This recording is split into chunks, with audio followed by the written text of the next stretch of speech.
भागदरा गावातील अनेक घरात आज सकाळपासून नळातून येणाऱ्या पाण्यात मृत पक्ष्यांचे सांगाडे, पंखांचे अवशेष आणि दुर्गंधीयुक्त कचरा दिसून आला. यामुळे संपूर्ण गावात भीती आणि संतापाचे वातावरण निर्माण झाले आहे.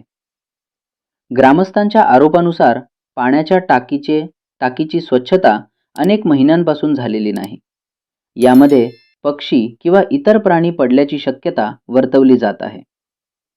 गावकऱ्यांचे म्हणणे आहे की हे पाणी पिण्यासाठी नव्हे तर हातालाही लावण्यास योग्य नाही. मुलांच्या आणि वृद्धांच्या आरोग्याचा गंभीर प्रश्न निर्माण झाला आहे. दूषित पाण्यामुळे पोटदुखी, जुलाब आणि इतर पाण्यातून पसरणाऱ्या आजारांचा धोका होण्याची शक्यता वर्तवली जात आहे.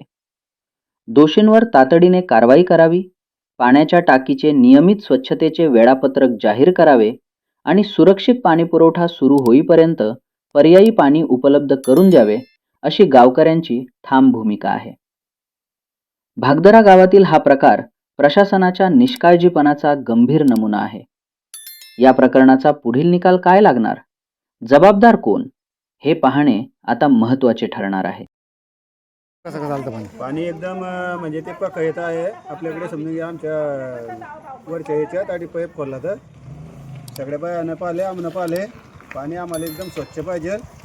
शिपायाला सांगलं, शिपाई सबसे गेलं तयार नाही. आता पाणी टाकीतलं पाणी चेक झालं. आता 2-4 जण जातील, टाकीतलं पाणी पाहतील, नंतर मग आता पुढे काही नळाला काय काय आलं, काय घाण आली? डायरेक्ट पक्का आले, सडेल पक्का आले, हाडका आले, सगळे पाहिले. हां पकडी निघले, शिपायला आराम आला, शिपाई थांबला नाही, शिपाई लगेच निघून गेला.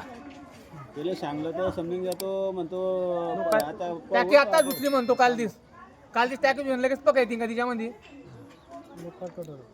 किती महिने झाले टाकीत होईल नाही? काल ती दुसरी म्हणतो टाकी किती महिने झाली धुवेल? 7-8 वर्ष झाली धुवेल नसतील टाकी. त्यांना ते काय सांग ना अडकंत पाणी का, मग टाकी काल ती दुसरी ते आवडा गाय म्हणत घ्या. काय काय आलं त्यामधून? त्यामध्ये घाण पडी, त्यातून पडले, पक्क पडले, आतडे पडले, पक्ष्याचे पक्का आले, आतडे वातडे सारी येऊन पडले. 15 दिवस झाले सोसून महिना झाले, 15 दिवस महिना झाले. आजारी पडले लेकरं बाय. पकाचे पोचा काय ना ते?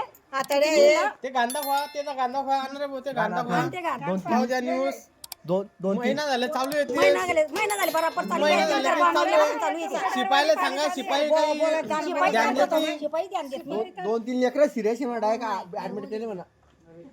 संडास उलटी तर हमेशा चालू राहते आता आमच्या इथे.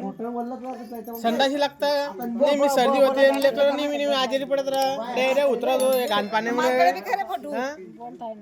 हा शिपाई सांगितलेले, शिपाई लोक तोट होतो. तटच होतो ना, तटच तर वय. प्रेमाने बोलायला तयार नाही. असं म्हणलं पाहिजे मग त्याने काय आलं बुवा, का मी काय सावकाशी करतो का काही, तर तटच होतं माणसाने. बाहेर टाकतो बाहेर तटच होतं मग. मग बोलाना बोलताना आता रात्री 1:30 वाजता पाणी येणार आहे दादा आम्हाला. आम्ही नाही आम्ही म्हणलं गंगा पाणी तरी कसं पण प्या? म्हणतो मी पाणी सोडीन आणि तुम्हाला ते पाणी प्यावंच लागेल. पेरा तर त्याने नका प्या, भरणं पडीन.